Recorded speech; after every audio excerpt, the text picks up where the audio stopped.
नमस्कार दोस्तों, daily news India 1.0 में आपका बहुत बहुत स्वागत है। दोस्तों, अमृतसर में दूसरा विमान उतरा और फिर वही स्टोरी दोहराई गई। स्टोरी वही थी, हथकड़ियाँ और बेड़ियाँ। मोदी जी जब अमेरिका में गए थे तो हमें आश्वासन दिया गया था कि अब हम बात करेंगे और आगे से भारतीयों के साथ ऐसा अमानवीय व्यवहार ना हो, इस बात का बंदोबस्त किया जाएगा। पर शायद मोदी इतने प्रेशर में थे, इतने ज़्यादा दबाव में थे कि उनकी हिम्मत ही नहीं पड़ी कि ट्रंप से उस बारे में बात कर सकें। और अब दूसरा विमान आया तो फिर वही कहानी दोहराई गई, वही हथकड़ियाँ, वही बेड़ियाँ। सच कहा जाए तो इससे बड़ा अपमान भारतीयों का हो नहीं सकता, जो अपमान पहले विमान के दौरान हुआ और अब फिर से वही स्टोरी दोहराई गई। दुख तो इस बात का है कि हम भारतीयों को अब कीड़े मकोड़ों की तरह ट्रीट किया जा रहा है, जैसे कोई कॉकरोच होते हैं या लावारिस कुत्ते बिल्लियाँ होते हैं, और उसको ट्रंप अपने जूते के नीचे रौंद कर चलता चला जा रहा है और हम असहाय होकर देख रहे हैं।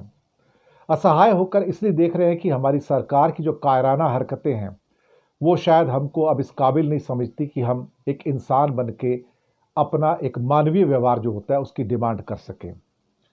सड़क पर जैसे कोई लावारिस जानवर होते हैं, जैसे उनको दुत्कार दिया जाता है, कुछ ऐसे ही ढंग से भारतीयों को अब दुत्कारा गया है। दोबारा से हमको हमारी हैसियत और हमारी औकात का आभास दिलवाया गया है। मुझे समझ में नहीं आता कि अगर हमारे अंदर थोड़ा सा भी आत्मसम्मान बचा है तो क्या हम इसका प्रतिरोध ना करें, हम इसका विरोध ना करें कि आप हमें कीड़े मकोड़ों की तरह क्यों व्यवहार कर रहे हैं। हो सकता है कि वो भारतीय अवैध हों, लेकिन इसका मतलब ये तो नहीं कि आप फिर से उनको चेन में और हथकड़ियों और बेड़ियों में आप फिर से भेजोगे। शर्मनाक तो है, लेकिन जब भारत के कर्णधार ही हमारी रक्षा करने के लिए काबिल नहीं है और वो दरअसल देखा जाए तो उस आतंकवादी ट्रंप के सामने झुकते हुए नजर आते, तो हम भी क्या कर सकते हैं। हमारे हाल तो वही हो गया जो अंग्रेज़ों के ज़माने में हमारा हाल था। अंग्रेज़ हम हिंदुस्तानियों को जूते की नोक पर रखते थे और हमारे साथ बुरा व्यवहार करते थे। अंडमान की जेल में जो होता था भारतीयों के साथ में, अब फिर से वही हो रहा है। और पहली बार नहीं हुआ, फिर से दोबारा हुआ है। और उसके बाद जब 17 तारीख को तीसरी फ्लाइट आएगी, फिर से यही व्यवहार होगा। क्या हम इसी काबिल रह गए हैं? ये हम भारतीय हैं या हम कुछ और हैं? क्या इसी को विश्व गुरु कहते हैं? अगर विश्व गुरु को उठाकर क्या कहते हैं कि ट्रंप अपने जूतों की तरह रौंदता हुआ कीड़े मकोड़ों की तरह चला जा रहा है, एक रोलर कोस्टर की तरह, और हम कुछ नहीं कर पा रहे हैं।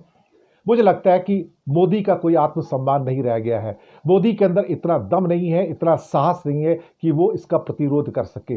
मोदी, जयशंकर और पूरी बीजेपी की सरकार इस समय कायराना हरकत के मोड में आ चुकी है। मुझे तो शर्म आती है कि ये हमारा प्रधानमंत्री है और हमारी सरकार है। मुझे शर्म आती है कि ये हमारे देश के कर्णधार हैं। मुझे शर्म आती है कि इन जैसे लोगों के हाथों में देश के लोगों ने सत्ता सौंपी है। लेकिन ट्रोल आर्मी फिर से लग जाएगी कि ये अवैध आदमी थे, वहां गए क्यों? ये तो अमेरिका का नियम है, वो तो हथकड़ियों में और बेड़ियों में भेजेगा। तो फिर कोलंबिया में क्यों नहीं भेजा दोबारा? फिर ब्राजील में क्यों नहीं भेजा दोबारा? फिर होंडुरास और ग्वाटेमाला के अंदर हथकड़ियां लगाकर क्यों नहीं भेजा? उन्होंने अपने विमान भेजे, लेकिन हम अपने विमान भेजने को भी तैयार नहीं है। क्यों? क्या क्या हम इस बात को समझें कि जो हो रहा है वो उचित है?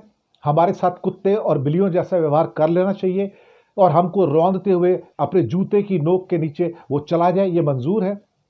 140 करोड़ लोगों का इतना अपमान मैंने कम से कम इंडिपेंडेंट इंडिया में कभी नहीं देखा। लेकिन अपने आप को इंडिया फर्स्ट कहने वाला आज इंडिया लास्ट की दुहाई देगा। इंडिया फर्स्ट कहाँ पे है? इंडिया तो लास्ट में आ गया। हमसे तो होंडुरास के आदमी अच्छे हैं, ग्वाटेमाला के आदमी अच्छे हैं, कोलंबिया के आदमी अच्छे हैं कि उनके राष्ट्रपति या जो राष्ट्र प्रमुख हैं वो उनका स्वागत करते हैं और उनको अपना विमान भेज के वापस बुलाते हैं। लेकिन हमारे तो प्रधानमंत्री में इतनी हिम्मत नहीं कि वो ऐसा कर सके। लज्जा से डूब मरने को दिल करता है।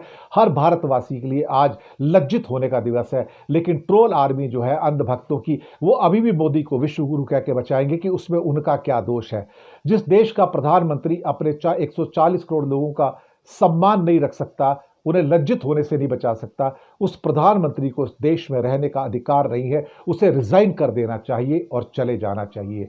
यही बस मुझे कहना है इस समय। मुझे, क्योंकि बात इतनी सीरियस थी, तो मुझे लगा कि मुझे आपसे बात करनी चाहिए और ये बात करनी ज़रूरी भी थी।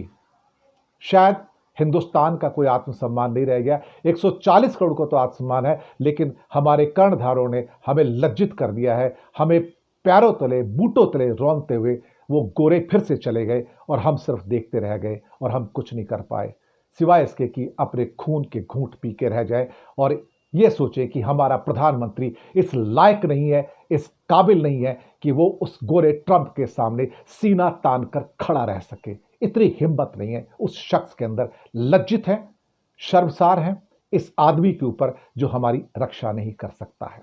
धन्यवाद।